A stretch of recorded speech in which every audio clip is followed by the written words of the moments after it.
안녕하십니까? 총회 인터뷰 시작하겠습니다.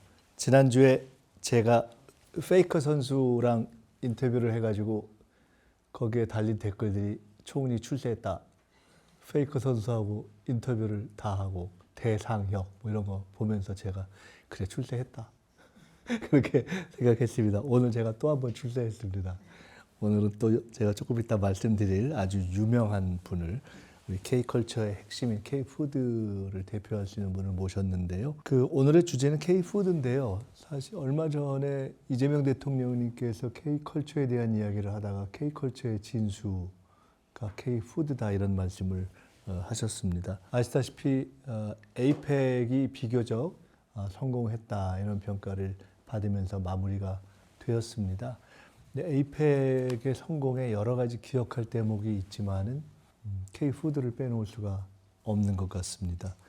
이 시진핑 주석이 괜찮다고 한 황남빵이 지금도 구하기가 어려운 그런 대히트를 치고 있고 또 그 에이펙 과정에서 엔비디아 젠슨 황 CEO와 함께 극찬을 받았던 또 한국 치킨 또 빼놓을 수가 없습니다. 사실은 제가 유홍준 관장님하고 우리 최희영 문화부 장관님하고 함께 아주 심혈을 들여서 했던 일 하나가 이 배우자들을 잘 케어하는 일이었는데요.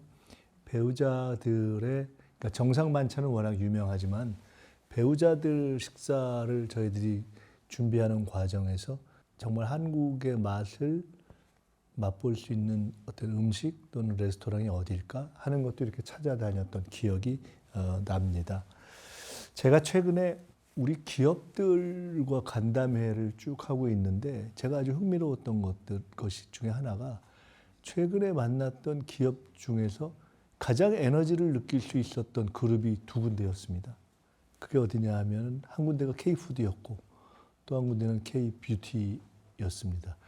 물론 K푸드는 그 뜨거움을 느낄 수 있었던 이유 중에 하나가 그 삼양 공장에 가서 불당면을 직접 먹으니까 자동으로 뜨거워지긴 했습니다만 매워서 어쨌든 그때 K푸드와 관련된 기업을 하는 분들 또 K뷰티 우리 화장품과 관련된 일을 하는 분들이 다 굉장히 자신감, 에너지, 투지 이런 것들을 보이는 것을 보고 제가 아주 흥미롭게 생각을 했었습니다. 제가 서론이 너무 길었는데요.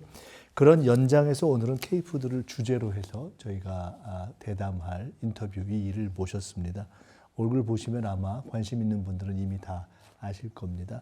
강민구 셰프님, 그리고 셰프님도 유명하지만 그 레스토랑이 엄청 유명하대요. 밍글스가. 네, 그 셰프나 저는 몰라도 저희 레스토랑 이름은 들어보신 분들 많이 계셨을 겁니다. 예, 네. 밍글스가 지금 미슐린 3스타가 우리나라에 하나인가요? 네, 현재는 저희 레스토랑 한 곳입니다. 앞으로도 상당히가 그럴 가능성이 높다고 보여지는데 우리나라에는 하나밖에 없고 전 세계에도 157개밖에 없다고 하는 미슐린 3스타 레스토랑 밍글스를 운영하고 계시는 분이고요. 그리고 특별히 홍콩이나 파리에서도 한식 레스토랑을 운영하고 계신 분입니다. 한식의 세계화에 이바지하는 민간 외교 셰프가 되고 싶다라고 인터뷰를 하셨다는 우리 강민구 셰프님을 모셨습니다. 뜨거운 박수로 시작하겠습니다. 우선 조금 전에 말씀드렸지만은 국내 유일의 미슐린 3스타 레스토랑 밍글스를 운영하고 계십니다. 근데 제가 들었는데 이게 불과 10년 전 2014년에는 이 레스토랑이 지하 1층에서 물 새는 데서 시작하셨다면서요. 네. 근데 그걸 이제 10년 만에 이렇게 올리셨는데 우선 시작 인사 겸 밍글스가 그렇게 유명하게 된 지금 시점에서의 감회 이것을 우선 인사 한번 해주시죠. 안녕하세요. 저는 밍글스 레스토랑의 오너 셰프 강민구입니다. 2014년 11년 전에 레스토랑을 오픈했고요. 지금까지 11년 동안 오너 셰프로서 그리고 우리 한국 음식을 새롭게 재해석하고 새롭게 소개하려는 목표를 가지고 열심히 운영했습니다. 지난 11년 동안 정말 이곳에선 다 말씀드릴 수 없을 정도로 많은 일들이 있었는데요. 그래도 이렇게 오래 셰프로서 너무나 영예로운 그런 평가상을 받게 되었고 그런 결과가 결국에는 대한민국의 문화가 더 많은 관심을 받고 있고 그걸 더욱 잘 알리려고 하는 많은 분들 그리고 저희 팀들의 이런 다 같은 노력이 있기 때문에 이런 결과가 일어나지 않나 생각합니다. 그리고 이런 좋은 일이 있었으니 오늘 이런 곳에 와서 총님도 뵙고 한국 음식에 대해서 그리고 우리 음식의 미래에 대해서 좀 얘기할 수 있어서 너무나 기쁩니다. 제가 늘 꼭 뭐 이런 인터뷰를 해서가 아니라 그냥 누군가를 처음 만나면 개인적으로 좀 가까워지면 또는 가까워지기 위해서 늘 하는 첫 질문이 있습니다. 원래 꿈이 뭐였냐? 네, 원래 셰프가 꿈이셨어요? 네, 저는 제 첫 번째 꿈은 요리사였습니다.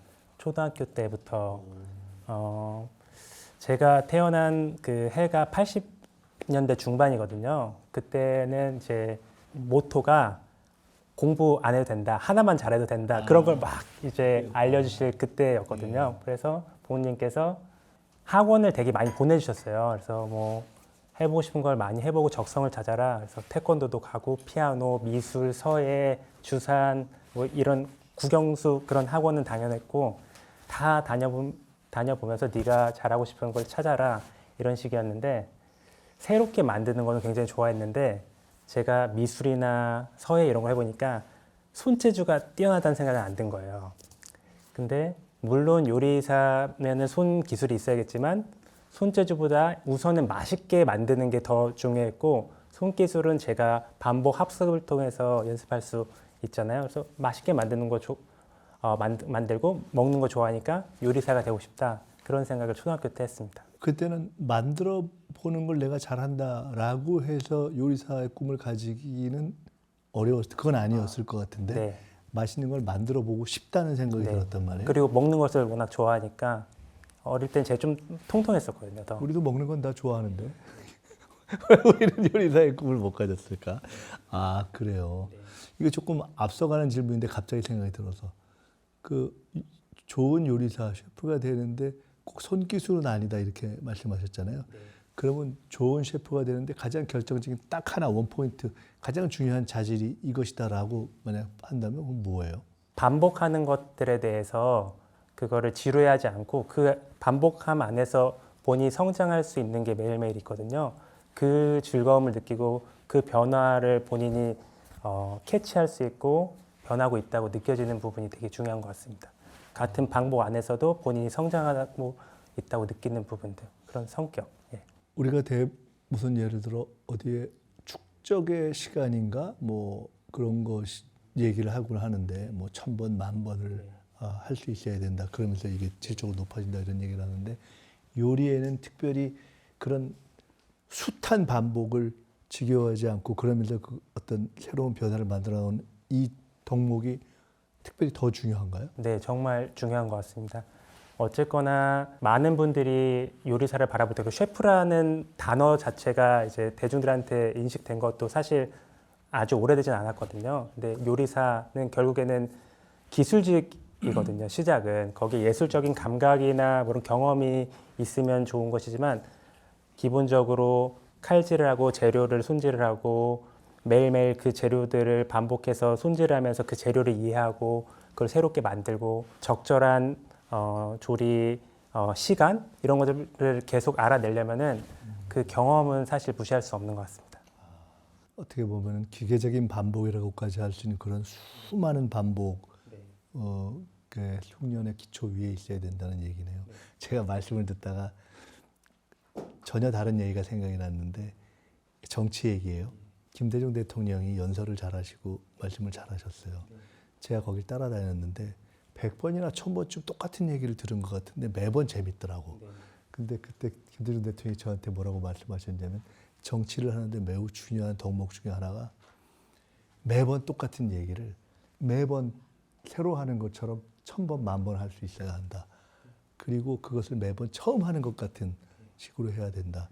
이게 뭔지는 모르겠지만 약간 일맥상통하는 게 있나요? 네, 맞습니다. 그리고 저희가 11년 전에 지하 그리고 그 다음 2년 뒤에 1층으로 옮기고 그 지금은 2층에 자리 있거든요. 그리고 11년 동안 음식 스타일이며 메뉴며 많은 것들이 바뀌어도 제가 11년 전에 그 그 밍글스의 모토로 삼았던 부분은 그대로고 항상 인터뷰 때마다 어떤 음식을 하고 싶냐 질문 받으면 같은 내용을 말합니다.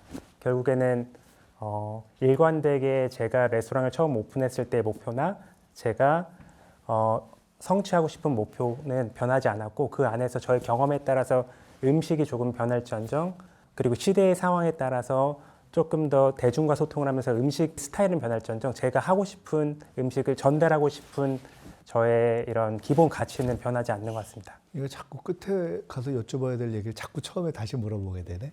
그러면은 그런 일관되게 지향하고 싶었던 일종의 아까 모토라고 표현하셨던 모토나 가치는 뭔가요? 처음과 지금 계속되고 있는 건? 저희 아버지 세대는 베이비부머 세대로서 직업의 선택에 기회가 있다기보다는 생계를 위해서 그리고 본인이 뭘 하고 싶다고 직업을 선택했다기보다는 그 시대 상황에 맞춰서 직업 먹고 살기 위한 직업 선택이 되게 많으셨어요. 그 당시에는 특히 요리사라는 직업이 어찌 보면은 크게 공부를 하지 않아도 기술직으로서 이렇게 선택을 할 수 있는 그야말로 직업이었는데 생업으로서의 네. 요리사 이런 네. 게 사실 많았다고 네. 봐야죠. 맞습니다. 근데 저 때는 이제 그런 단계를 넘어서 내가 하고 싶은 요리, 내가 경험하고 싶은 경험했던 것들을 음식 안에 표현할 수 있으니까 굉장히 큰 변화인 거죠. 같은 요리사라는 직업 안에서도 자기 실현으로서의 맞습니다. 측면도 네, 커졌다는 뜻이에요. 맞습니다. 그리고 그 당시가 제가 자라왔을 때 대한민국이 월드컵 4강도 들고 또 제가 요리를 한창 배우던 시기가 김연아 선수가 금메달을 따고 스피드 스케이팅 같은 우리나라의 원래 종주국이 아닌 곳에서 금메달을 따는 등 박지성 선수가 유럽에 진출하고 제가 눈으로 대한민국의 이런 문화 강국으로서 성장해 나간 걸 보게 되었습니다. 나는 요리를 하지만 요리사로서 내가 한국 음식을 새롭게 재해석해서 전 세계에 알리고 싶다. 그런 꿈을 누가 이렇게 주입한 게 아니고 자연스럽게 제가 자라나는 그런 그 시대에 제가 갖게 된 겁니다. 그러면은 요리사의 꿈을 가졌어요. 근데 어떻게 보면은 한식으로 딱 전공을 하게 된 거잖아요. 네네. 근데 제가 경력을 보면 미국 마이애미 호텔에서 그게 리츠칼튼 네, 맞습니다. 그다음에 노부 일식당에서 최연소 총주방장으로 제가 노부를 내가 가봤는지는 기억이 안 나는데 미국의 노부 유명하잖아요. 엄청 유명합니다. 제가 봤거든요. 그러면 외국에서도 경쟁력이 충분히 있는데 왜 한식으로 잡고 또 한국으로 돌아서 한식으로 그 이유는 뭐예요? 그 질문 되게 많이 받거든요. 근데 제가 미국 그리고 유럽에서 활동을 할 때 파인다이닝 문화 하면은 항상 프랑스 아니면 이탈리아처럼 미식 강국이 항상 주목을 받고 그들이 정해놓은 파인다이닝의 공식으로 평가를 받게 됐거든요. 근데 제가 그 해외에 나가고 경력을 쌓고 요리를 시작한 그 시기 한 20년 그때쯤부터 스페인이나 북유럽 지역에서 심지어 남미 지역에서는 프랑스나 이탈리아 등 기존의 파인다이닝 문법이 아닌 본인들의 자국의 음식을 새롭게 재해석해서 만들어내는 새로운 파인다이닝 문화가 생긴 거예요. 그래서 스페인의 그런 미식을 뉴 스페니쉬 퀴진, 또 북유럽의 지역을 뉴 노르딕 퀴진이라고 많이 불리거든요. 거기에 대표적인 레스토랑들이 본인들 자국의 음식을 재해석해서 새롭게 만들어낸 파인다이닝이 전 세계적으로 큰 호응을 얻게 된 거죠. 그 변화를 보고 나니 나도 한식을 해야겠다는 막연한 생각이 있었는데 이런 식으로 한식만 하면 되겠구나. 근데 내가 새로운 한식을 하려면은 아무래도 대한민국으로 돌아가서 나의 고향에서 한국의 농부들과 한국의 식재료 생산하는 분들, 한국의 전통주를 만드는 분들, 그리고 한국의 서비스 팀과 함께 나의 고향에서 하는 게 진정으로 새로운 한식을 재해석할 수 있는 방법이겠다 이렇게 생각했습니다. 파인다이닝이라고 하면 우리가 파인다이닝이라는 말을 많이 하는데 파인다이닝은 우리나라 말로 보통 어떻게 번역해요? 뭐라고 해야 돼요? 파인다이닝을 고급 한식, 고급 식당? 고급 식당? 뭐라 해서? 정식? 미식? 네, 한번 찾아봐야 되겠네. 네. 근데 하여간 파인다이닝이라는 네. 말 자체가 특정한 소위 우리가 얘기하는 요리 강국이라고 하는 몇 나라의 음식에 쓰였었는데 그것 자체가 우리 강 셰프님이 이렇게 한식을 딱 집중하기 시작할 시점에는 조금 더 각 나라에서 잘 만들어진 음식들로 좀 확산되는 개념이 맞습니다. 딱 생긴 그 시기였다 이거죠. 네. 그래서 한식을 해야 되겠다고 하고 그래서 한국으로 왔다. 네. 음식을 그 나라에 가서 취직이 돼서 했거나 또는 공부를 했거나 해서 이렇게 쭉 다닌, 그러니까 요리를 배우면서 성장하는 것과 관련해서 다닌 나라들이 어떻게 되세요? 제 이력은 저는 해외에서 공부를 하지 않고 유학파가 아닙니다. 한국에서 조리학과로 4년제를 졸업한 국내파고요.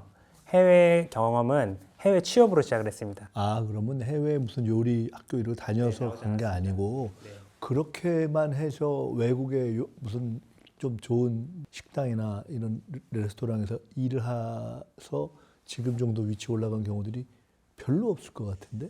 네, 보통 유학을 하게 되면 아무래도 더 많은 기회를 얻게 되고 더 경험을 많이 쌓을 수 있는 기회가 있었는데 저는 운이 좋게 해외 취업을 처음에 하면서 또 그 다음에 노부라는 곳에서 비자를 되게 잘 받게 돼서 지금은 비자를 받기가 더 까다로운데 그 당시에는 그리고 제가 갔던 지역은 이제 한인들이 많이 모여 있고 아시아 사람들이 많은 곳이 아닌 마이애미 지역이어서 처음에 네. 미국부터 네, 시작한 맞습니다. 거네요. 미국에서 있었고 그다음에 스페인에 가서 그 스페인 레스토랑 미슐랭 3스타 레스토랑에서 견습을 했습니다. 인턴십 생활을 하면서 이제 그 변화를 몸소 제가 체험을 하게 된 거예요. 스페인 레스토랑이 어떻게 전통을 재해석해서 혁신을 하는지, 전 세계 미식에 어떻게 강한 이런 영향력을 주고 있는지를 직접 경험하고 싶었거든요. 그리고 다시 미국으로 돌아왔고요. 미국의 노브라는 레스토랑에 취업을 했는데 노브 레스토랑에서 일을 잘하고 있으니까 저를 바하마라고 하는 캐리비안에 있는 지역의 노브 지점의 총 주방장으로 보내게 된 거예요. 그리고 그 노브에서 근무하는 기간 동안 다시 휴가를 내고 3개월 동안 스페인에 다시 가서 또 견습을 하고 그리고 다시 회사를 복귀하고 그렇게 했습니다. 미국, 스페인? 네, 다시 미국 돌아왔다가 다시 스페인에 갔다가 이제 바하마로 가게 된 겁니다. 그리고 한국으로 돌아왔습니다. 국내에 와서도 이렇게 그 하는 과정에서 여러 군데를 네, 맞습니다. 돌았나요? 네, 국내에서도 여러 군데에서도 일했었고요. 실제 시작은 한국의 이런 그 패밀리 레스토랑부터 시작을 했고 아르바이트부터 시작을 했고 군대에선 취사병이 나오고 그리고 호텔에서 운영하는 외식 사업부에서도 근무를 했었고 네. 이건 어떻게 돼요? 쭉 과정 중에 국내에서도 있고 저 외에서도 있고 저 일도 하고 배우기도 했는데 내가 가장 꼽는 나의 어떤 그야말로 스승이다 그런 게 있나요? 어떻게 되나요? 처음 요리 시작할 때 요리 알려주셨던 분들도 물론 저한테 큰 영향을 주셨는데 실제로 제 요리 인생에서 가장 큰 영향을 주신 분은 밍글스를 오픈하고서부터 제가 한식에 대해 더 많은 깊은 공부가 필요한데 그 부분에 대한 목마름이 있었거든요. 그걸 알려주신 두 분이 계세요. 평생 제가 태어날 때부터 요리 한식 하셨던 조희숙 셰프님과 또 넷플릭스에 나오셔서 유명한 정관 스님이라고 서찰 음식의 대가 두 분이 계시거든요. 그분들께 제가 한식 요리를 실제로 밍글스 오픈하고 나서 많이 배웠습니다. 두 분으로부터 배운 것에 가장 정수라 그러면 뭘까요? 우선 제가 그 두 분을 뵙고 많이 놀란 거는 와, 한국 음식이 이렇게 창의적일 수 있구나. 그리고 예전에 우리가 몰랐던 시대에서 먹던 한국 음식에서 굉장히 창의적인 부분들이 많이 있는데 현대에 와서 우리가 먹는 한식은 그 스펙트럼이 넓지 않고 뻔하거든요. 그러니까 먹는 음식들이 많이 정해져 있는데 예전에 우리 조상들이 드셨던 한식에서 와, 이런 재료로 이런 조리법으로 만들었다 하는 것들에 대해서 많이 놀랐고 또 한국 음식에서 굉장히 중요한 거는 결국에는 장이라고 하는 한국 음식에 빼놓을 수 없는 간장, 된장, 고추장. 네. 장은 조금 이따 제가 여쭤보기로 하고 저는 가끔 궁금하던데 지금 말씀을 들으니까 우리가 통상 먹는 건 요 정도인데 한국 음식이 굉장히 다채롭고 창의적이구나 이렇게 말씀하셨잖아요. 근데 그 다채로움과 창의성이 실제 예를 들어 음식이 쭉 이어져 내려온 건 아니잖아요. 보통 그 민간 음식은 어떻게 보면 상당히 딱 아는 수준의 거 뻔하잖아요. 근데 그런 다채로움과 창의성을 실제로 문헌에 있는 걸 찾아서 발견한 건가요? 아니면 우리가 약간의 상상력을 가미해가지고 만들어낸 거? 실제로 그게 다 과거에 있었던 음식들이 그렇게 다채롭다는 건가요? 네, 맞습니다. 실제로 저희 고조리서를 보면은 거기에서 현대에는 먹지 않는데 와, 이런 재료로 이렇게 조리법 그런 이런 재료들과 이런 재료들을 조합해서 먹었다고 할 만한 놀라운 요리들이 굉장히 많이 있고요.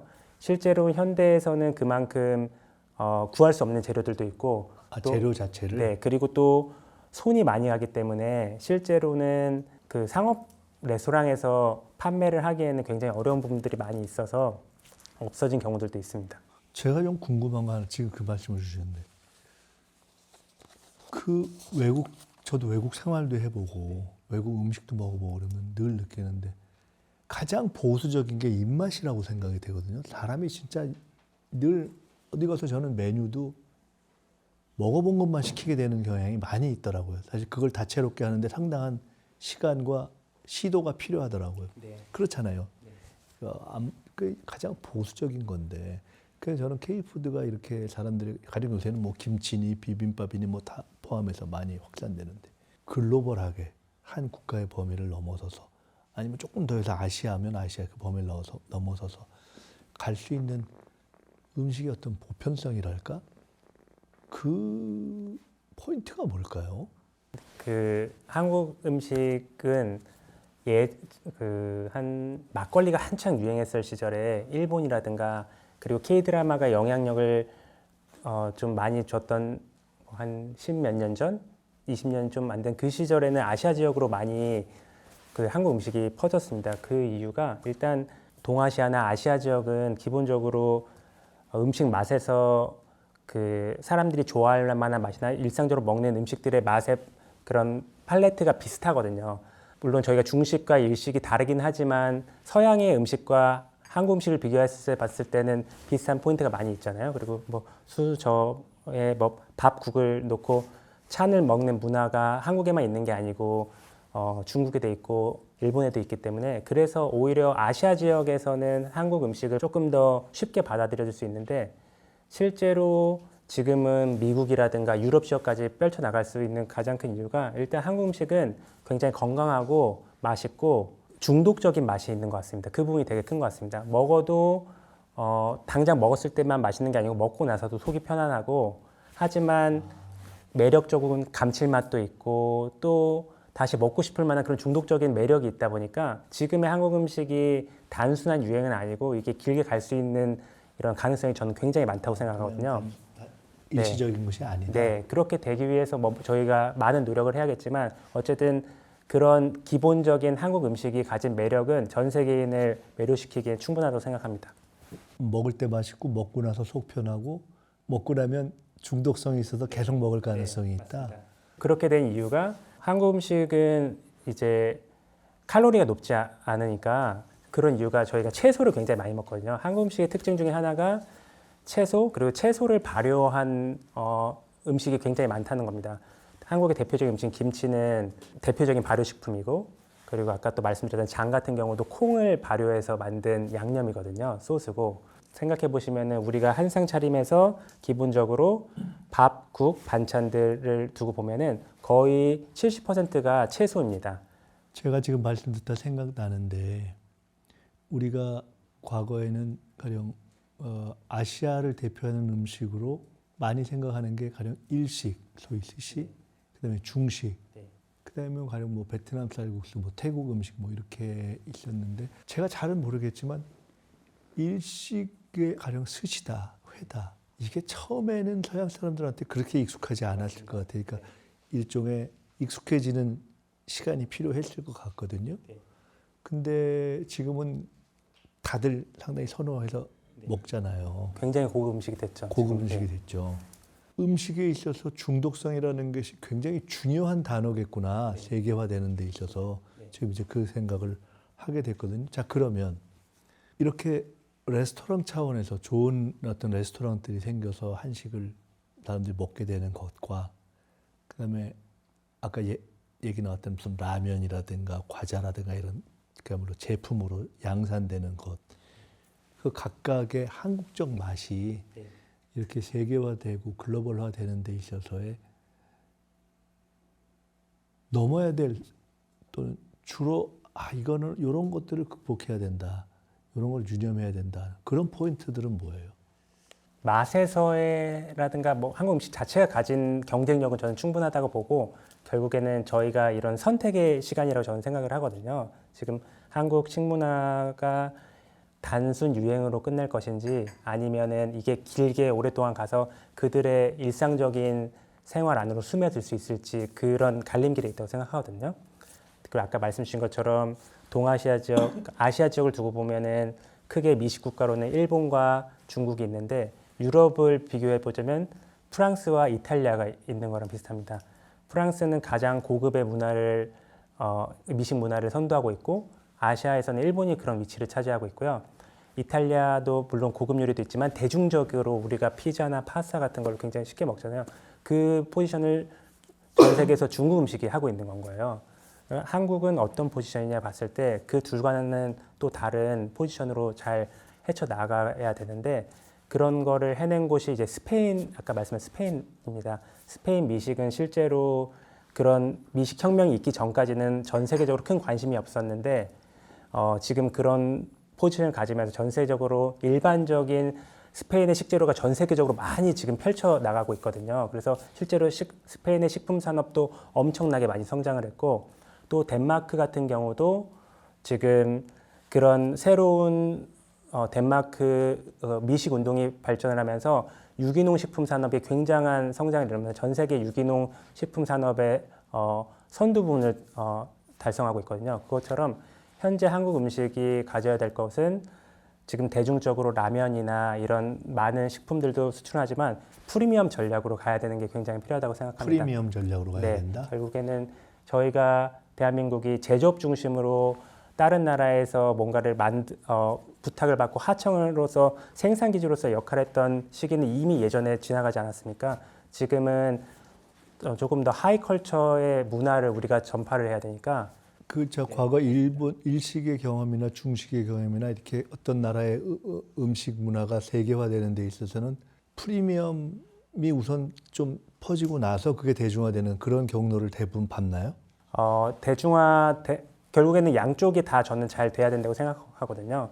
중식은 어쨌거나 굉장히 많은 이민자들이 있기 때문에 전 세계에 그 숫자가 일단 많았고. 네, 그래서 그리고 그 이민자들이 또 소비해 줄 수 있고 그거를 또 만들 수 있는 사람들이 굉장히 많았잖아요. 그러다 보니까 대중화될 수 있고 값싼 가격에 많은 이제 음식을 생산해서 보여줄 수 있었고 일본 같은 경우는 굉장히 정부에서도 정책적으로 일본의 식문화를 전 세계에 알리기 위해 굉장히 많은 노력을 했고 프리미엄화 전략을 굉장히 많이 해서 실제로 일본의 식재료들도 굉장히 고급화가 많이 되었고 그걸 실제로 많이 알렸고 또 술만 보더라도 정책적으로 사케를 프리미엄화 시키고 또 좋은 식재료를 프리미엄화 시키는 게 굉장히 유효했다고 생각합니다. 그러면 지금 말씀은 이제 한국 음식에 대한 세계적인 관심이 높아지고 있는 이럴 때 이걸 더 안착시키고 딱 굳히기 위해서는 지금은 프리미엄화 전략에 더 신경을 써야 될 때다. 이제 그런 말씀. 대중화대로 하되 프리미엄 전략에서 하되 이제 그 맞습니다. 부분을 조금 더 신경을 써서 그 양 측면이 다 가야 되는데 맞습니다. 지금은 프리미엄화 전략을 좀 더 신경을 써야 될 때다 이런 말씀이네요.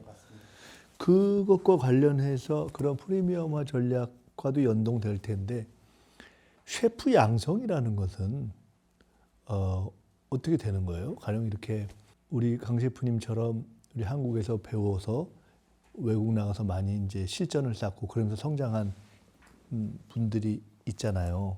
근데 이 K푸드 세계화를 확산하기 위해서는 어쨌거나 한식 전문 셰프를 많이 양성해야 되는 거 아니겠습니까? 네. 그러면은 경험상이나 이런 것 등등을 볼 때 젊은 후배들이 앞으로 성장을 해나가야 할 때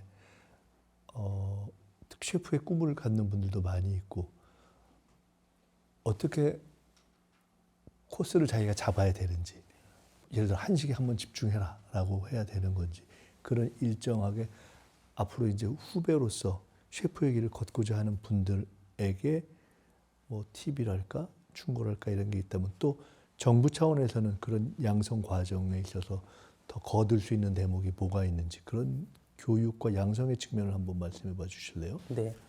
대한민국의 조리과가 굉장히 많거든요. 전문대랑 아마 4년제 대학교 그리고 이런 조리과. 조리학과가 굉장히 많은데 대부분의 조리학과들이 커리큘럼이 비슷하고 또 각각 학교마다 이 학교에 가면 어떤 걸 특별하게 더 배울 수 있다라는 약간 특성화된 게 많이 안 되어 있습니다. 있긴 하지만 그게 뚜렷하지가 않습니다. 그리고 이만큼 한국 음식 이런 문화가 많이 부상하고 관심을 받는 것에 비해서 한국 음식을 가르치는 것도 배울 수 있는 것도 없다는 게 너무 안타까운 현실입니다. 실제로 저도 레스토랑 오픈하고서도 한식을 배우고 싶은데 배울 만한 교육기관이 없었고 그걸 저한테 많이 문의하면서 한국 음식을 어디서 배워야 되냐라고 문의하는 외국인들도 굉장히 많고요. 지금 어디를 딱 찍어서 얘기하기가 혹시 뭐 부담스러우실지도 모르겠는데 만약 지금 오늘 이 시점에 그런 질문을 다시 받는다면 그래도 어떤 데 가서 공부를 해보는 게 좋겠다, 시작해보는 게 좋겠다. 그렇게 예를 들어 예시할 수 있는 데가 있다면 어떤? 한국 음식을 처음부터 내가 제대로 배우고 싶은 그런 학교가 없는 게 제일 문제인 겁니다. 얼마 전에 우리가 지금 정부 업무 보고를 계속하고 있는데 농림수산식품부 보고를 할 때 제가 기억이 나는데 송미령 장관이 수로학교라고 하는 앞으로 그런 걸 만들어서 하겠다라는 말씀을 하셨던 기억이 나요. 그래서 저는 그 얘기를 듣고서 해외 외국인들도 많이 올 것 같으니까 아예 그냥 전 세계에서 딱 브랜드가 될 만한 그런 학교를 만들어서 그 무슨 거의 유엔 대학 수준의 그런 글로벌한 한식 학교를 만들면 어떠냐, 그렇게 키우는 거 하면 어떠냐, 그런 얘기를 한 적이 있는데 그 수로학교가 지금 어느 규모로 어떤 과정으로 얼마나 만드는 건지는 제가 지금 정확하게는 모르겠는데 어쨌거나 지금 말씀은 그렇게 공부를 딱 여기 가서 하면 좋겠다 싶은 그런 대표 한식 학교가 없다? 네, 그러니까 그게 너무 슬픈 일인 아니 근데 거죠. 그거는 우리 혹시 광 셰프님 생각이고 실제로 그 많이 가르치고 있는 분들이라든가 학교에서는 바로 우리야 혹시 이런 데가 있지 않을까요? 특성화된 한식으로 특성화된 학교는 없습니다. 한식으로 특성화된 네. 데가 없다. 조리고등학교, 조리대학교에서 훌륭한 학교는 물론 있지만 한식으로 특성화된 학교는 없고 예를 들어서 우리가 프랑스 요리를 배운다 이러면은 프랑스에 있는 학교 중에서도 아니면 학원이 있는 학교 중에서 고를 수 있는 옵션이 있는 거거든요. 어떤 학교는 그러니까 결국엔 프랑스 요리를 다 배울 수 있는 학교와 학원이 있는데 그리고 일본 요리에서도 마찬가지고 그게 있는데 그리고 스페인 같은 경우는 그런 미식 혁명이 일어나고 나서는 그런 학교들이 또 생겨났습니다. 전부 다. 이런 학교를 만드는 거는 약간 또 다른 제도적 측면이 있기 때문에 꼭 그것을 우리 강 셰프님이 그것의 전문가다 이렇게는 얘기할 수 없을 수도 있는데 예. 강 셰프님 만약 생각하실 때 그런 한식을 배우는 아주 대표적인 학교를 만든다면 그거는 대학이다 아니면 무슨 전문 요리 학교다 무슨 학위 과정이다 아니면 어떻다 외국의 예를 보면 딱 어떤 것과 유사하다 할 수 있는 그런 어떤 전형적인 형태가 있나요? 네. 모델로 삼을 만한 지금 일본으로 보면은 치즈 요리학교라고 치즈 요리학교? 치즈 치즈? 치즈 아. 가장 역사가 오래되기도 하고 실제로 오사카에 있는 학교인데요. 그럼 우리가 흔히 얘기하는 여기 국내에 있는 무슨 요리 학원 이런 것과는 전혀 다른 조금 더 제도화된 그런 수준이겠네요. 맞습니다. 실제로 현장에서 오래 일했던 그런 전문적인 셰프들을 그 학교로 모셔와서 또 커리큘럼 굉장히 잘 되어 있고요. 세계 3대 학교 요리 학교라고 불리는 곳이 일본으로 보면 치즈 요리 학교 또 네. 이제 프랑스 같은 경우에는 이미 많이 알려지고 있는 학원이 그냥 르꼬르동 블루라고 하는 학원도 있고 아니면은 르꼬르동 블루가 네. 저 음식 일반을 다 하나요? 네, 일단 프랑스 요리를 기본으로 하지만 다양한 아시아 요리도 커리큘럼 전체에서 섞여 있습니다. 거기 빵도 있고 네, 그렇죠? 제과도 있고 제가 제빵도 잘 있습니다. 아는 사람 중에 거기서 빵 배운 사람이 있어가지고 내가 그 누구라고 얘기는 안 하겠습니다만은 근데 그런 류의 우리 한국 음식 요리 학교가 네. 딱 그렇다라고 할 만한 지금 요리 학습 기관이 없다 이거네요. 네, 그게 너무 아쉽습니다. 혹시 정부에서 네. 이러이러한 요리 학교나 이런 기관을 만들면 좋겠는데 좀 아이디어를 주세요, 자문을 해주세요라는 그런 요청을 받으신 바는 없나요? 계속 얘기는 이제 있었는데 그게 정확하게 구체화되진 못했고 결국에는 이게 문화 산업이고 좀 길게 보고서 투자를 해야 되는 산업이잖아요. 근데 기업에서 하기에는 어쨌든 단기적인 성과가 있어야 되고 길게 지속되기는 어려우니까 현실적으로는 정부에서 해야 네, 되겠네요. 그래서 그런 부분이 있어야 되는데 결국에는 정부에서 도움을 주셔도 현장에 대해서 굉장히 잘 알고 있는 전문가가 같이 그거를 같이 결합을 해야 되겠네요. 만들어야 될 것 같습니다.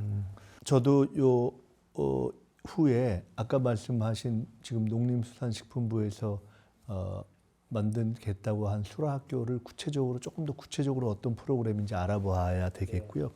그래야 되겠구나는 생각이 들었고 그 과정에서 우리 광 셰프님의 좀 어떤 말씀도 좀 자문을 더 듣는 게 좋겠다 이렇게 이야기도 감사합니다. 하겠습니다. 그리고 혹시 그런 요청이 있거나 기회가 되면 꼭 좀 말씀 주세요. 그 생각났는데 꼬르동블루 말고 페랑디라고 하는 또 요리 학교가 있어요. 페랑디라고 하는 우리나라로 치면 직업 전문 학교 같은 그런 곳이거든요. 그것도 프랑스인데 그곳들이 또 좋은 점은 학비가 많이 비싸지가 않습니다. 또 어찌 보면은 유명한 학교라고 해서 해외로 나가게 되면은 그런 제가 예전에 기사를 봤는데 배울 때 돈이 많이 드는데 실제 취업을 했을 때 그만큼 돈을 못 버는 직업의 상위에 세 개 중 하나가 요리사더라고요. 네, 그게 또 배우는 데는 돈 들고 벌지는 못하고. 그게 그 예전에 그것도 참. 네, 그런 예술하시는 분들, 그 음악 하시는 분들도 그렇고, 네, 그런 것처럼 실제로 요리는 하고 싶은데 공평하게 그리고 그런 능력 있는 사람이 기회를 받을 수 있는 합리적인 가격에 제대로 된 한식 요리를 배울 수 있는 교육기관이 존재하면 참 좋을 것 같다는 생각이 듭니다. 죄송한데 지금 여기 바깥에 같이 지켜보고 계신 분들 중에 우리 총리실 스태프들도 있는데 잊어버리지 말고 그 수라학교 관련한 이번에 그 농림부에서 보고한 내용 저한테도 한번 다시 좀 갖다 주시고 학교 앞으로 진행되는 과정에서 우리 강 셰프님을 포함해서 이런 전문가 자문을 조금 더 자세히 들으시라고 말씀을 꼭 해주시고 이거를 제가 잊어버리지 않도록 다시 한번 환기시켜 주세요. 아까 장 얘기 나왔는데 저는 장도 좀 사실 신기하더라고. 이 장이야말로 한국적인 맛이면서도 진짜 외국 사람들이 부담스러울 것 같아. 그랬었습니다. 네. 그랬었습니다. 네. 근데 그럴 것 같은데 장에 또 관심을 가지시고 한다니까 한번 장에 대해서 좀 설명도 해주시고 관심 갖는 이유, 그다음에 이것이 어떻게 보편화될 수 있는가, 걸림돌이 혹시 없는지 이런 등등을 좀 말씀해봐 주시겠어요? 네. 우선 제가 해외 생활을 할 때 물론 장 하면은 한국 사람들에게는 딱 된장찌개 아니면 지역볶음, 닭도리탕 그렇게 딱 인식이 되어 있잖아요. 아니면 고기 찍어 먹는 쌈장이라든가. 근데 제가 해외에서 한국 음식을 하려고 보니까 다른 재료는 뭐 현지에서 다 구해서도 한국 음식을 할 수 있어도 한국에 장이 없으면 한국 음식을 할 수가 없다는 걸 딱 깨닫게 된 거예요. 한국 음식을 한다는 것은 곧 장이다. 네, 그래서 그리고 밍글스를 오픈하던 때에도 한국의 음식을 새롭게 재해석할 때 장을 활용해서 새로운 해외 식재료랑도 대입을 해보고 새로운 조리법이랑 대입을 해봤을 때 굉장히 장의 가능성에 대해서 많이 알게 됐습니다. 장은 한국 음식에 빠질 수 없기도 한데 전 세계의 다양한 식문화 안에서도 스며들 수 있는 그런 가능성이 있다고 생각이 들었거든요. 한식을 한다 하면 일단은 장은 반드시 들어가야 될 기본이다. 네. 그 장을 굳이 다른 나라 음식에서의 무엇과 비교한다면 뭘까? 소스라고 하고도 좀 다른 거죠. 네, 결국에 뭐 비교하자면 어쩔 수 없이 일본의 미소라든가 일본의 소유랑 비교를 하게 되는데요. 실제로 한국의 장은 간장, 된장, 고추장이라는 그냥 우리의 이름이 있는데도 해외에 소개될 때는 코리안 미소, 코리안 소이 소스라고 설명이 됐었습니다. 네, 그런 이름 장이 장 자체로 간장, 된장이라고 불린 지가 실제로 지난 10년이 채 안 되지 않았습니다. 그중 비교한다면 일본의 미소 정도에 비교할 수 있다. 네, 맞습니다. 근데 일본 미소에 비해서 우리의 장이 각 음식, 한국 전체에 대한 적용 범위가 일본의 미소보다도 더 넓나요? 그러지 않고 그러진 그냥 않아요. 일본의 미소는 일본의 요리에 적합한 소스인 거고 소스이자 재료인 거고 한국의 장은 한국 음식에 적합한 이런 재료라고 생각하시면 될 것 그건 같습니다. 알겠는데 제 네. 얘기는 당연히 미소는 일본용, 장은 한국용인데 일본 음식이라고 해서 미소가 다 들어가는 건 아니잖아요. 그죠? 네. 근데 한국 음식이다, 한식이라고 하면 그게 뭐가 됐든 거의 대부분 간장은 거의 들어갑니다. 간장이 제일 많이 활용이 됩니다. 한국의 간장. 의미 있는 요리에는 다 장이 들어간다. 네. 근데 그 장이 들어가는 것이 다 일반적인 세계인의 입맛에 맞출 수 있다. 네, 그 한국의 장이 짠맛도 있지만 그 안에 감칠맛이 굉장히 깊게 있거든요. 그리고 뭐 서양 요리에서 굉장히 오랫동안 끓이는 정성 들여 끓이는 소스나 육수들이 있는데 며칠 동안 걸려서 만든 정성 들이게 만든 소스와 비슷하게 짧게 끓여낸 이런 채소 육수에 한국의 간장을 로 간을 하면은 또 깊은 맛이 나요. 그 이유는 며칠 동안 끓인 프로세스만큼 한국의 간장은 뭐 3년이면 3년, 5년이란 세월의 맛을 담고 있기 때문에 간장을 육수 안에 이렇게 약간의 간만 줘도 굉장히 깊은 감칠맛을 끌어낼 수 있는 건 거죠. 그게 장의 매력인 것 같습니다. 제가 지금 갑자기 좀 드는 생각이 하나 있는데 감칠맛 이 말씀을 듣다가 네. 야, 감칠맛이야말로 영어로 번역하기 진짜 어렵겠다는 생각이 하나 들었는데 외국 생활을 할 때 또는 외국에 가서 살 때 제일 어려운 것 중에 하나가 한국 사람이 병원 가가지고 자기가 어떻게 아픈가를 설명하는 거 이게 진짜 어렵거든요. 이게 여기가 막 은근하게 막 쑤시는 것 같기도 하고 애매하게 뭐 가려 이런 거 설명이 어렵단 말이에요. 영어를 아주 잘하는 사람도. 네. 근데 그것과 거의 유사하거나 더 어려운 게 맛에 대한 느낌을 설명하는 걸 것 같아요. 네. 근데 가령 음식을 했어요. 외국 사람의 맛을 봤어요. 거기서 하는 한식 음식이든 뭐든지 제공할 때 한국 사람만 얘기하는 건 아닐 테니까 맛에 대한 품평을 외국인이 하고 그거를 받아서 피드백을 하고 다시 수정하고 그런 과정들이 필요할 거 아니에요. 그건 참 어려울 것 같은데 언어적인 어려움도 있을 것 같고 그런 문제는 어떻게 해결했어요? 그 말씀 주신 것처럼 너무 정확하신데 이 한국 음식을 이제 한국 음식 경험이 없는 외국인들한테 설명을 할 때에는 너무 우리가 그냥 알고 있는 거를 그대로 말을 하는 것보다 그 사람들이 받아들일 수 있는 수준으로 만들어서 전달하는 게 차라리 우리가 10이라고 하더라도 그거를 10을 그대로 주기보다는 그 사람들이 이해할 수 있는 3만이라도 제대로 전달하는 게 더 중요하잖아요. 근데 저희 레스토랑에서 우선은 다양한 식재료들이 전 세계적으로 쓰이는데 어쩔 수 없이 일본의 식재료 단어로 이미 통용되어 있는 것들이 굉장히 많습니다. 그래서 무는 다이콘이라 불리고 뭐 다시마는 곤부라고 불리고 근데 그런 것들을 하나하나씩 이거 곤부라고 알고 있는 건데 한국에서는 다시마라고 불리는 거다 하면서 뭐 저희 메뉴판 안에는 그거를 한국 식재료로 한국말로 표기를 한다든가 그런 작은 일부터 먼저 시작을 하고 저희가 메뉴 설명을 할 때 길게 설명을 하면 손님이 오히려 부담스러워 하시니까 저희는 QR로 이렇게 핸드폰과 연동이 되면은 저희 레스토랑 메뉴를 자세하게 디스크립션 해놓은 게 있어요. 거기에서는 두부를 보통 영어로 토프라고 부르는데 그것도 두부라고 설명을 하고 또 이 된장도 절대 코리안 미소라고 불리지 않고 된장으로 설명이 돼야 되고 아까 말씀 주신 것처럼 감칠맛도 결국엔 일본말로 우마미거든요. 근데 저희는 우마미? 네, 저희는 감칠맛이라고 쓰고 이 책 저희가 영문 쓸 때 그거에 대한 고민이 굉장히 많았어요. 여기에는 표고버섯도 표고버섯이라고 쓰이고 두부도 두부라고 쓰려고 했고 또 된장, 간장, 고추장처럼 우리의 한국 음식에서 쓰이는 이름들을 그대로 많이 쓰려고 노력을 했거든요. 하지만 그 사람들이 그냥 너무 모르는 단어가 아닌 이해할 수 있을 정도의 범위로 계속 이제 다 같이 저 말고도 이쪽 업계에 있는 분들이 다 노력을 하는 거죠.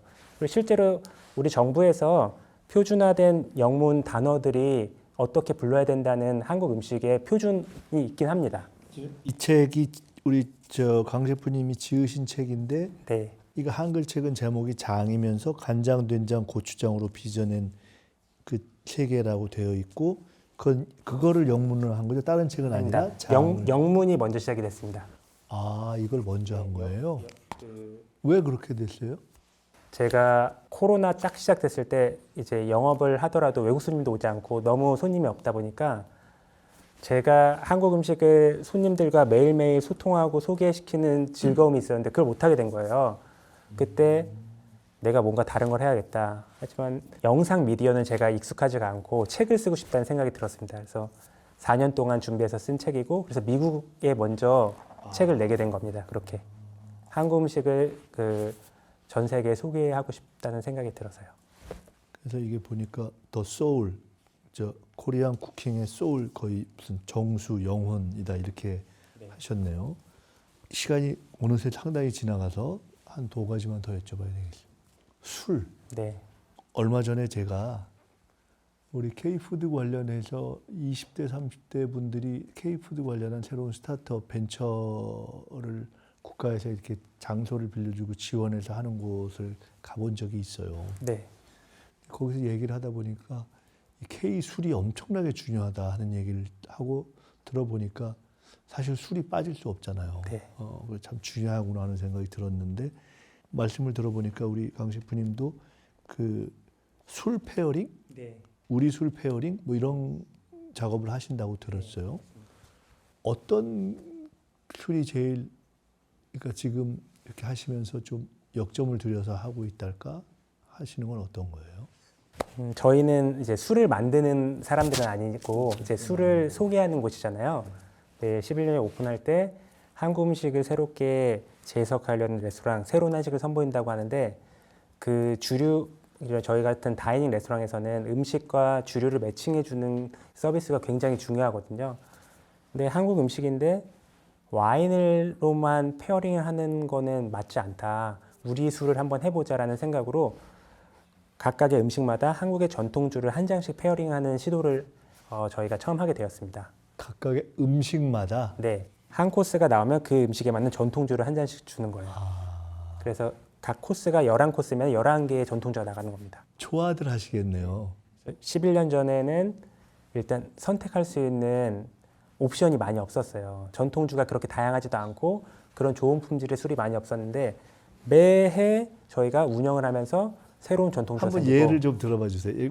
우리가 보통 사람이 알 수 있는 음식하고 보통 사람이 알 수 있는 술이 페어링이 잘 맞춘 한 두세 가지 예만 들어봐 주세요. 그러니까 제일 처음에 이런 다이닝 레스토랑에 오시면은 보통 이제 서양식일 경우에는 이런 샴페인으로 먼저 시작을 하잖아요. 근데 저희 레스토랑에서는 하회탈 모양의 안동 소주를 가져와서 안동 소주에 토닉 워터 그리고 귤을 바삭하게 말려낸 귤칩이랑 귤의 껍질 부분을 같이 넣고 안동 소주 칵테일을 만들어서 처음에 드립니다.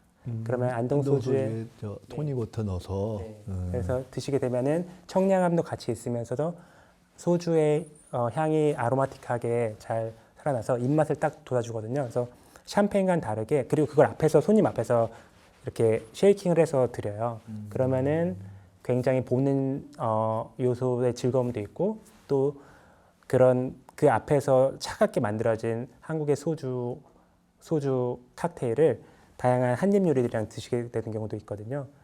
그리고 막걸리 같은 경우도 굉장히 당연히 좋아하시는 술인데 요새는 프리미엄 막걸리가 굉장히 많이 나왔거든요. 그 프리미엄 막걸리와 저희가 뭐 막걸리를 넣고 만든 갑각류 새우 소스에 같이 새우 구이를 같이 곁들여 드리는데 그거는 오히려 막걸리는 전이지 하는 거랑 다르게 와 막걸리는 이렇게도 페어링이 되는구나 하고 굉장히 재밌게 많이 드십니다. 그건 우리가 흔히 생각하는 맞춤이 아니라 네. 아닌 경우의 음식하고도 잘 맞는다 이거죠. 네, 그러니까 뻔하지 않은 조합인데 뻔하지 않은 것들 그리고 내가 경험하지 못했던 것들인데 다이닝 레스토랑에서 새로운 경험을 했을 때 그것만큼 또 즐거운 일도 없거든요. 저희가 이제 이 방송 이렇게 해서 이제 이 방송을 보시게 되는 시간으로 딱 따지면은 바로 그 다음 날 크리스마스거든요. 네. 혹시 오늘 아주 쉽게 이거 한번 해보세요 하고 이렇게 소개해 주실 수 있는 레시피가 있나요? 그게 혹시 오늘 이거는 아니죠? 아닙니다. 아, 이건 좀 어렵습니다. 이건 이건 어려워요. 가정에서 하기에는 조금 어려움이 있습니다. 이거 다 끝날 때까지 먹지도 못했는데 이거 한번 요거 먼저 간단히 말씀해 주시고. 네, 이거는 고추장이 들어간 슈인데요. 겉에는 설탕이랑 버터를 넣고 만든 크러스인데 거기 고추장을 넣었어요. 예. 그리고 그 안에는 크림이 들어가 있고 간장으로 글레이즈한 견과류가 있어서 드시면은 달콤한데 마지막에 매콤한 맛이 살짝 나실 겁니다. 매콤한 맛도 있어요? 네, 제일 마지막에 있습니다. 네. 네, 그러면 죄송한데 요거 제가 조금 맛보는 사이에 계속 레시피 말씀을 해 주시겠어요? 네, 알겠습니다. 네.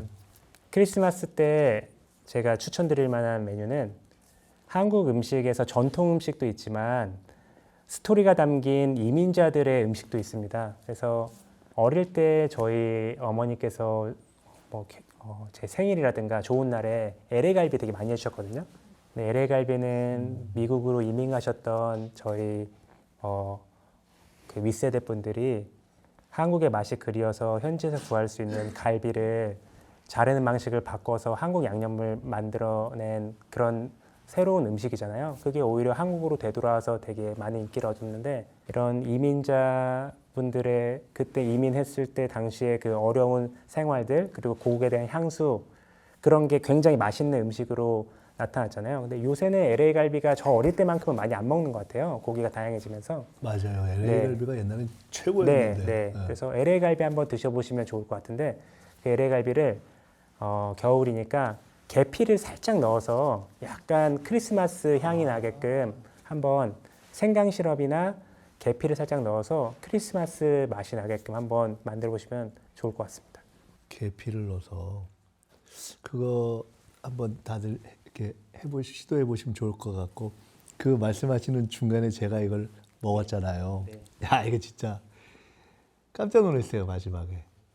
아니, 먹고 나서 막판에 고추장 맛에 매콤한 게 딱 나는 거예요. 처음에 달콤하다가 야 이거 정말 특이하네. 이거 정말 저는 이렇게 생각하거든요.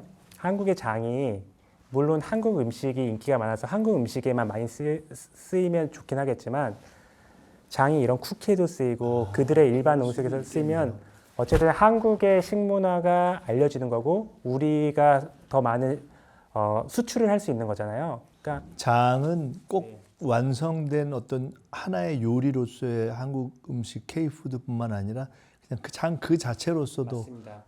다양한 음식의 범용으로 들어가게 되는 것으로서의 어떤 효과가 있겠네요. 왜 장을 이런 데 쓰냐, 음식으로 장난치는 거다라고 생각하시지 마시고 장의 가능성을 넓게 펼쳐주시면은 훨씬 더 우리 식문화가 우리 K푸드가 더 많은 곳으로 펼쳐나갈 수 있을 것 같습니다. 아니 아주 제가 지금 깜짝 놀랐다고 표현했는데 마지막 맛이 아주 절묘했어요. 네. 셰프로 사는 최고의 행복을 표현해 주신다면 뭔가요? 행복하기도 하고 굉장히 부담과 스트레스도 굉장히 많이 있긴 한데 이 일이 매일매일 평가를 받아야 되잖아요. 그리고 이제 미슐랭 가이드도 한 번 받으면 끝나는 게 아니고 매년 저희가 평가를 받아야 되는 거거든요. 이게 매년 평가받는 시스템이죠? 네. 굉장히 스트레스 받겠네요. 네. 이거를 몇 년 동안 지속적으로 했다라는 것이 엄청나게 중요한 또 평가의 척도겠네요. 네, 계속 일관되게 좋은 음식의 퀄리티를 유지한다는 게 굉장히 중요하잖아요. 꾸준한다는 거. 근데 아까 처음에 말씀드린 셰프로서의 덕목, 그게 꾸준하고 매일 하는 것들에 대해서 지루해하지 않는 부분들, 매일매일 하면서 새롭게 나를 발견해 나간다는 것처럼 식당 운영도 그렇게 해 나가야 되니까 사실 요리 자체는 저는 너무 좋은데 레스토랑 운영할 때는 기쁜 마음과 함께 동시에 부담도 느끼면서 하고 있긴 합니다. 예. 이렇게 유명해진 셰프로서의 어떤 현실적인 목표 또는 이제 죄송하지만 올해 몇 학년이세요? 제가 4학년? 네, 41살입니다. 그러니까 40대가 딱 돼서 이제는 조금 더 이후의 인생을 쭉 생각하면서 어떤 한 인간으로서의 목표? 꿈? 네. 그러니까 그냥 내가 좋은 요리사가 되겠다를 넘어서 내가 이걸 이뤄보고 싶다 이런 게 네. 있을 수 있을 것 같은데.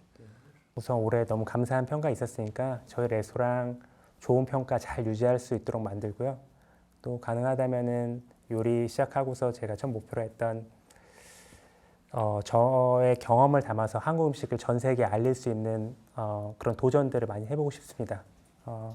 더불어서 이제 40대면은 셰프로서 되게 더 많은 것을 이제 앞으로 10년, 20년 더 할 수 있다고 생각이 되거든요. 그리고 저희 아이가 이제 사회생활을 시작하는 그때 됐을 때 한국 미식에서 더 많은 이런 발전을 이루어서 조금 더 후배 세대가 파인다이닝 셰프가 된다거나 이쪽 외식업을 한다고 했을 때 좋은 길을 많이 열어줄 수 있도록 제 나름대로 많이 노력을 하고 싶습니다. 셰프로서의 마지막 모습이 뭐이고 싶으세요? 예를 들어 제 질문이 조금 애매할 수 있는데 셰프로서의 마지막 모습이 전 세계에 알려진 최고의 레스토랑의 어떤 그 경영자 또는 아까 말씀하셨던 정말 좋은 학교에서의 어떤 스승, 하여간 여러 가지 있을 수 있잖아요. 그 요리계에서 셰프로서의 여러 측면 중에서 나는 어떤 모습이 마지막 모습이고 싶으세요? 제가 나중에 뭐 은퇴를 하거나 뭐 혹여 나중에 이렇게 제가 뭐 세상을 떠나게 됐을 때 강민구 셰프 하면 한국 음식을 전 세계에 알리기 위해서 그리고 한국 음식 영역을 조금이라도 확장시켰다 그런 평가를 받는 셰프이고 싶습니다. 네. 하여간 오늘 조금 마칠 시간이 됐기는 했는데 좀 아쉽네요. 더 여러 가지 여쭤보고 싶기도 하고 근데 이제 약속한 시간이 됐습니다. 우리 강민구 셰프님 이렇게 뵈서 너무 좋았고 아까 마지막에 말씀하신 그러한 꿈을 꼭 이뤄가시길 바라고 그런 꿈을 아마 우리가 일제시대 때 꿨으면은 못 이뤘을 가능성이 높아요. 네, 지금 꾸고 있기 때문에 그런 꿈들이 이루어질 가능성이 있죠. 그러니까 우리 강 셰프님의 개인적인 꿈도 이루어지고 또 그런 것을 뒷받침할 수 있을 만큼 모든 것들이 국가 차원이든 아니면 뭐 여러 가지 문화적 차원이든 다 뒷받침되는 그러한 상황을 저희들이 함께 만들어 갔으면 좋겠습니다. 너무 감사하고 특별히 아까 마지막에 깜짝 놀란 이 쿠키도 너무 감사했고 아까 알려주신 그 계피 LA 갈비 레시피도 너무 감사했습니다. 다음에 기회 되면은 근데 밍글스가 가격이 좀 세다면서요. 그래서 내가 네. 쉽게 못 가겠더라고. 근데 저희가 손님이 27분, 8분 오시는데 근무하는 사람이 36명입니다. 네, 그리고 그럴 수밖에 네, 없겠네요. 그래서 이제 유지를 하는 수준으로만 돼도 사실 파인다이닝 중에서 적자가 나는 경우도 되게 많이 있거든요. 그러니까 유지만 되는 정도 수준이라 정말 그러니까 정성을 들여서 맞습니다. 그렇게 좋은 음식을 만드시고 네. 제가 평생에 한번 정말 기념할 만한 날에 가서 먹는 것이라 할지라도 더 받으세요. 제가 꼭 한번 돈 좀 모아가지고 가겠습니다. 예. 그때까지 저희도 열심히 운영하도록 하겠습니다. 네, 하여간 다시 한번 오늘 너무 감사드리고요. 우리 강민구 셰프님께 앞으로 더 열심히 해주십사 하는 응원의 박수를 드리는 것으로 오늘 마치도록 하겠습니다. 고맙습니다. 감사합니다.